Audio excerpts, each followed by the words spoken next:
Now tuned into the greatest. The Run with Manny Wilson podcast. The Run with Manny Wilson podcast. The best sports podcast there is. Yes, sir. You heard it here first. The best sports podcast there is, all the way from Detroit to Chicago to your speakers and headphones. Man, we got a great episode for you today on June 6th, 2022, man. Hey, it's the month of June. My birthday is this month, so of course I'm feeling great. But no, man, we got a guest later on in the show, Javen Johnson from DePaul University, all about the buckets. Man, and I'm serious when I say he's all about the buckets, man. Go watch the tape, go do whatever you got to do, and catch him live this season at DePaul, man, because, hey, he's all about the buckets. But we'll get a chance to chop it up with him later on in the show today, so I can't wait for that. It's going to be super cool. And also, we're digging into game 2 of the NBA Finals, man. The Golden State Warriors, they beat the Boston Celtics 107-88 in last night's matchup. And look, man, I don't know if any of y'all ever worked in fast food before, but look, I used to work at Subway. I used to work at Subway years, way back in the day, man. Way back there, and I did not like it. Of course, it's fast food. How could you love it? But yeah, man, I just remember days, it was just hectic. It would be hectic. I would be in there by myself. I'm cooking up. Nobody else is there to help me at all. I've been in there all day. The radio don't work. It's burning up. The fan's not working, and I'm just flipping subs, flipping sandwiches. Hour after hour, minute after minute. It was just crazy. But I'd never forget that. But in a way, it kind of reminds me of Steph Curry last night before they actually got some damn momentum. Because damn what the score told you. Yeah, the Warriors won 107-88. It looks like a blowout, but that was not the case. Don't let the score fool you, because before things got out of hand, Steph Curry was in there by him damn self. He was in the kitchen cooking up. Nobody else showed up to work. Everybody showed up late. It was just him. The radio wasn't working, order after order, and this man had to do it himself. Because I tell you what, in the whole first half, the game was pretty close. The game was close. The Celtics and the Warriors, they were all both about striking range, 5-6 points that we witnessed. And Steph was really the key. They forced this man. They attacked him on defense.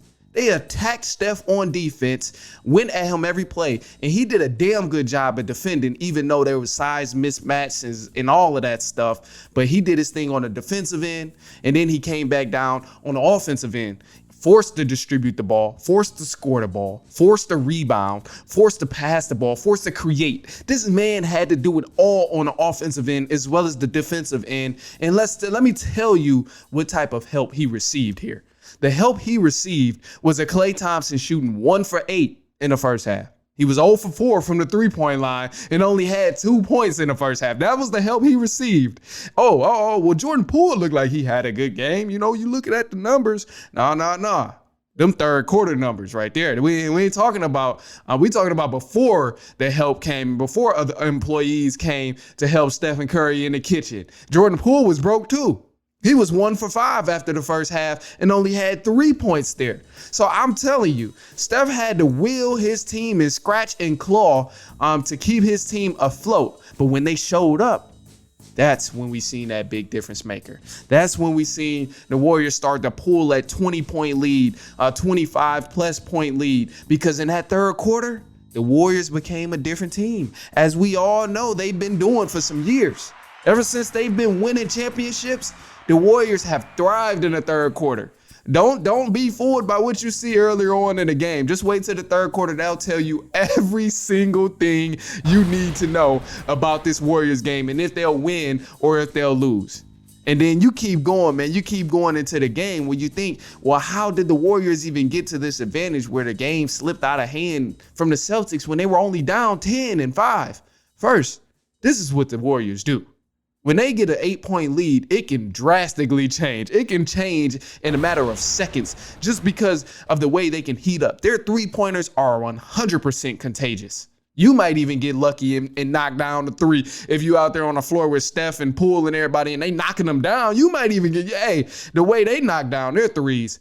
But looking at it realistically, the Celtics, man, they really fumbled the bag.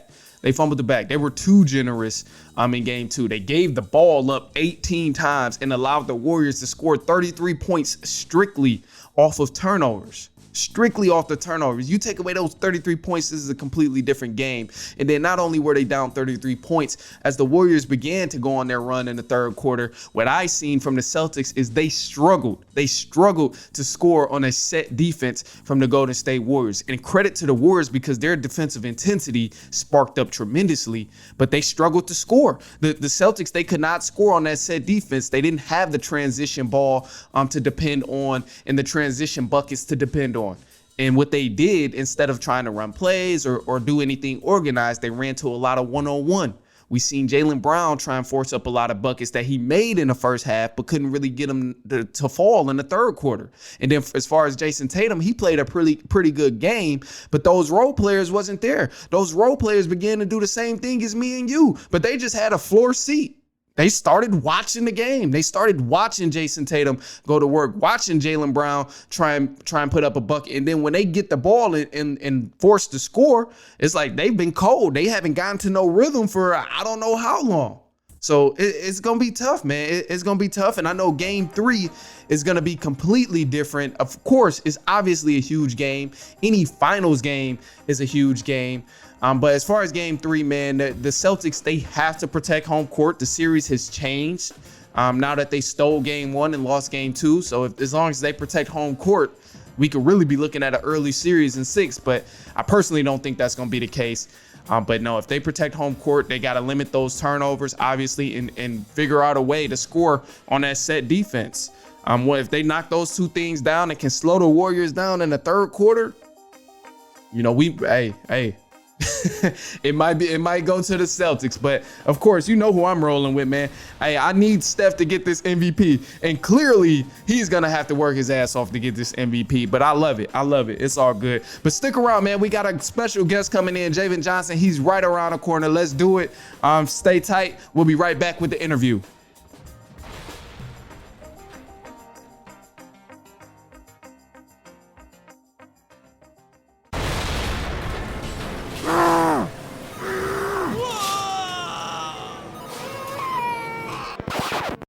Now, you know, just because you're busy doesn't mean you got to be stressed. I'm crazy busy right there with you, but it can be easier. Next time you're on a run, just make it more fun and listen to The Run with Manny Wilson. It's The Run with Manny Wilson podcast. Let me get to it. That motivation music. Get control of your life. Don't let